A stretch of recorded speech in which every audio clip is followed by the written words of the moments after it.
Hello, everyone. Hope you all find yourself doing well in all of that. So, I'm on to the next confession video. I know I'm a day late. Bad on. Here I am anyway. So, my next confession is being guilty of self-rejection.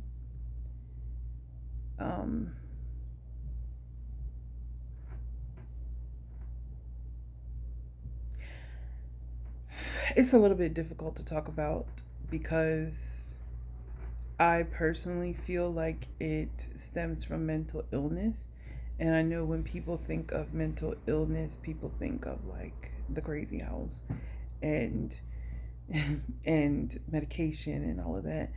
And that you don't come back from it.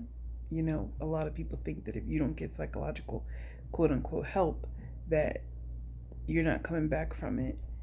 And for me, for a long time, you know, living in poverty of some sort, I did not have any insurance. And so, not having the insurance, not making enough money to pay for private sessions and things,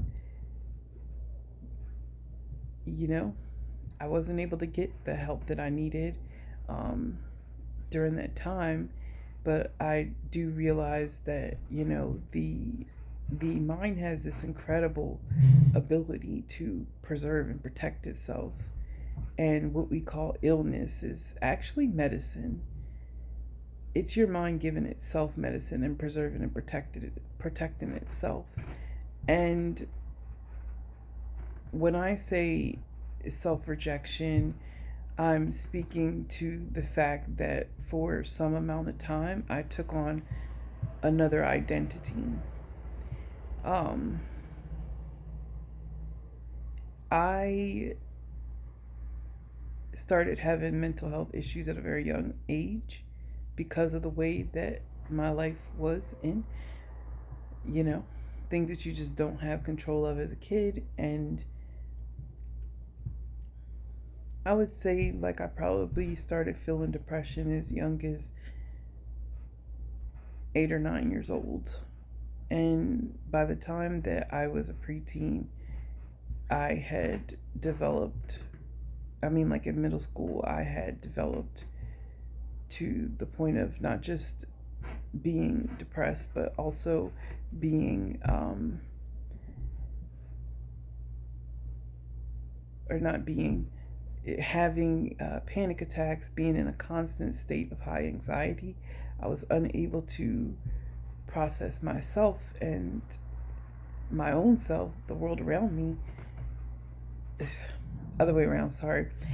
I'm trying to say I had a hard time processing who I am and how I fit into the world around me. And then I had so many burdens that, you know, children shouldn't carry, that I think that I was just crumbling at a very young age, just falling apart mentally. And looking at it now, like as a 35-year-old, I'm clearly neurodivergent. I clearly have ADHD. I clearly kind of fall on that, on the spectrum. And you know, what didn't bother other kids was, like, you know, widely horrifying to me, like locker change and you know, like getting to the next class, I couldn't breathe. I had to, eventually they, like, you know, did things to accustom me, I mean accommodate me, sorry, wrong word. They did things to accommodate me and allowed me to leave class early so that I can get to my next class without having to deal with that. But simple tasks like that, I could not get through it. Part of it comes from these spiritual gifts of being hypersensitive, of picking up on so much energy and not being able to process it. That's part of it. But the other part of it was these burdens that I'm carrying. It's like all this extra sensory when you're in the classroom with other kids and all this other kind of stuff. It was just too much for me a lot of the times. Um, I actually enjoy academics to some extent. I read a lot and all of that kind of stuff, but in school it doesn't look like I perform as well. I wasn't a poor student, but I was always somewhere around average because of, mental health, because of anxiety, because of, feeling this pressure on top of myself all the time. Like, it's unfortunate, but in our culture, people assume that like everybody goes home to the same thing, and it's not true. It's just not true. And anyway, I feel like my self rejection protected me by saying I'm not this person, I'm going to be this person. And it wasn't like a conscious decision. It was more like I said, the brain has the ability to protect itself. We just don't really give it enough credit. But I started learning Spanish, and without really thinking about it, because I was very, very quiet, um, and did not talk much at all, actually. Um, I still am a quiet person, and I know a lot of people don't really appreciate that, or they think that, I'm stuck up in things like that. I've been called a bitch, and people don't even know me. I'm like, how somebody being quiet makes them a bitch? That doesn't make any sense.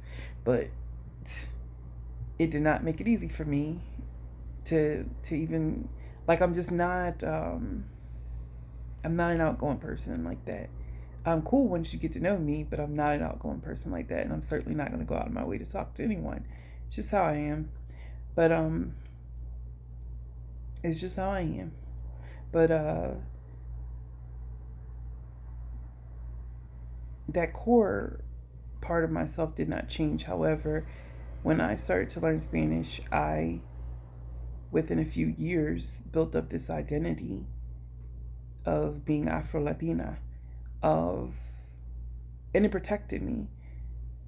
Like, I don't talk about it a lot now, but back then that was all I could do. It was like a blanket and a shield around me to have, a mommy and papi at home, and not have to think about the parents that I got dealt with, my mom and my stepdad, not have to think about that situation. And it protected me because I could create anything out of my childhood. I could say anything about myself. And I've been going with it for a long time. It has gotten me job opportunities and things like that. Like, despite my personality, I'm a really good worker though. I just have to do things the way that I have to do them to get through. Like, I tend to work with headphones on, and it annoys everybody, but it's the only way I can focus because my brain needs to do two things at once, at all times. Um, it's funny, even when it comes to making these videos, I have to sit down and process thoughts, and all I can be doing is sit down and record the video. And I think that's what makes it hard for me to remember to record, because I like to do things at like two things at one time. I always do.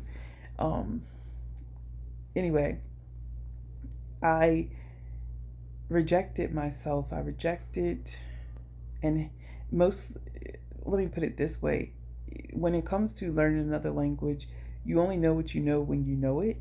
So as you're having conversations, then you learn more vocabulary. And when it came to sharing certain things, I couldn't explain everything about myself because I didn't have the vocabulary to do so. It benefited me because I'm a quiet person, I'm an observative person, I listen, and so I listened to what people were saying a lot in order to pick up the language. And when I say I picked up the language, like, it was full cultural immersion, I'm fully taking on this identity. Um, People would say, "Oh, are you from such and such?" And I'd be like, "Yeah," knowing that it's not true. Um, I put the, traumatized little girl over on the shelf and lived as this Afro Latina girl whose parents are great for a while, and it protected me mentally. But I had to reject myself in order to kind of make it through. But that's my confession. And I mean, like, I've gotten pretty deep into it. Like, I know how to make tortillas by hand. I can cook just about anything. Like, every dish that you can think of, because I've been around like so many different Um, Countries, I'm really, really good at like pollo guisado and like empanadas and pupusas even. Like, I do all of the dances. My favorite music is bachata, second close salsa, and cumbia. Like, I fully, fully, fully immerse myself into that culture as I rejected myself, who I am, how I came into this world, my background, my environment, all of that. Um, but I'm not. I confess to the self rejection, but I'm not ashamed of it because it was a form of mental protection. Obviously, it's preserved me. I'm here and quite well mentally, so it worked. but um, but yeah, that's my confession, and I vow to myself to be my authentic self, um, be true to who I am and where I come from, and all those things. Have a good one.